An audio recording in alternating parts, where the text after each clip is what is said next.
भाई भारत एक कृषि प्रधान देश है और कृषि प्रधान देश में किसानों के लाने सरकार यूरिया तक नहीं दे पा रही और ब्लैक में आदमी 400 रुपया की बोरी बेच रहे हैं। भाई इस साल ज़्यादा पानी गिरने की वजह से किसानों की आधी फसल तो वैसे ही नष्ट हो गई है और अगर थोड़ी बहुत कचू बची है तो किसानों यूरिया तक नहीं मिल रहा कि वहाँ में रख दें। तो भाई कल हम बेगमगंज के वेयर हाउस गए थे यूरिया लेवे, तो उतने हमें कछु किसान मिले थे। उन किसानों से हमने बात करी थी, तो पहले आप उनकी बातचीत सुनो, उनको दुख सुनो। तो भैया ये है बेगमगंज का वेयर हाउस, देख सकते हो आप लोग। इतने जो किसान भाई लोग मिले थे तो अपन ने उनसे कछु बात करी थी। अब कब से आ रहा हो यूरिया लेवे? आषाढ़ को पूरा महीना होगा। पूरे आषाढ़ के महीना से आ रहा हो? हाँ। अब नहीं मिल पाओ तुम्हें खाद?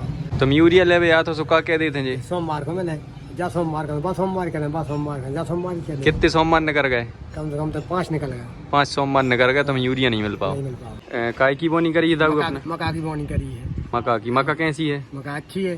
वो यूरिया अगर मका में नहीं धरानो तो मका की क्या कंडीशन हुई है? नहीं होता, नहीं नहीं हो रहा अभी। नहीं हो रहा अगर डोज धरा जाता हो सब बर्बाद हो जो फसल कुछ नहीं है, ऐसे ही पानी में मर गई। आधी फसल तो पानी में मर गई, सोयाबीन वोयाबीन है, मकई साबत है, तो यूरिया नहीं मिल रहा।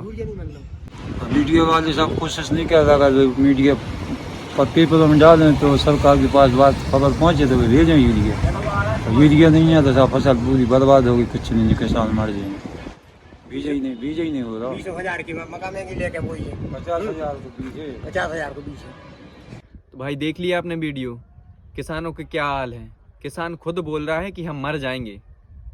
भाई अपने बेगमगंज तहसील में 13 सोसाइटियाँ हैं और प्रत्येक सोसाइटी में कम से कम 2000 किसान हैं। तो पहली बात तो एक सोसाइटी में वे 2000 किसान भी बहुत ज़्यादा हैं। तो और अपना बेगमगंज तहसील कितनी बड़ी है वो तो आप लोगों को पता ही है। तो कम से कम हमें 10 सोसाइटी और चाहिए अपने बेगमगंज क्षेत्र में। और वो किसान जो अभी बोल रहे थे कि 5 सोमवार निकल गए, 5 सोमवार मतलब 30 दिन से ज़्यादा, उनको खाद नहीं मिल पाया। और भैया बेगमगंज तहसील के उन छोटे भैया नेताओं से भी निवेदन है कि अगर हकीकत में तुम्हें नेतागिरी करने हैं तो आओ किसानों में दिलवाओ यूरिया, करो धरना प्रदर्शन, दिखाओ शक्ति। जब बनोगे तुम असली नेता। चुनाव के टाइम पे कुर्ता पाजामा पहन के नेताजी के संग लगवे से नेता नहीं बन सको तुम चमचागिरी करके। अगर तुम्हें अपनी नेतागिरी चमकाने हैं तो मैदान में आओ, किसानों के लाने संघर्ष करो, दिलवाओ उन्हें यूरिया। कैसे नेता नहीं बन रहे तुम? और भैया बेगमगंज तहसील में जो भी पत्रकार हैं, वो जो मीडिया वाले हैं, उनसे निवेदन है कि भैया किसानों की सुन लो, किसानों के खेतों पे चले जाओ, तना को तय की भी रिपोर्टिंग ले लो कि कितना नुकसान भाव है, मुआवजा मिलने चाहिए कि नहीं मिलने चाहिए। वो जो यूरिया दवा दो किसानों में भैया के लिए एक्सीडेंट फलाने नेताजी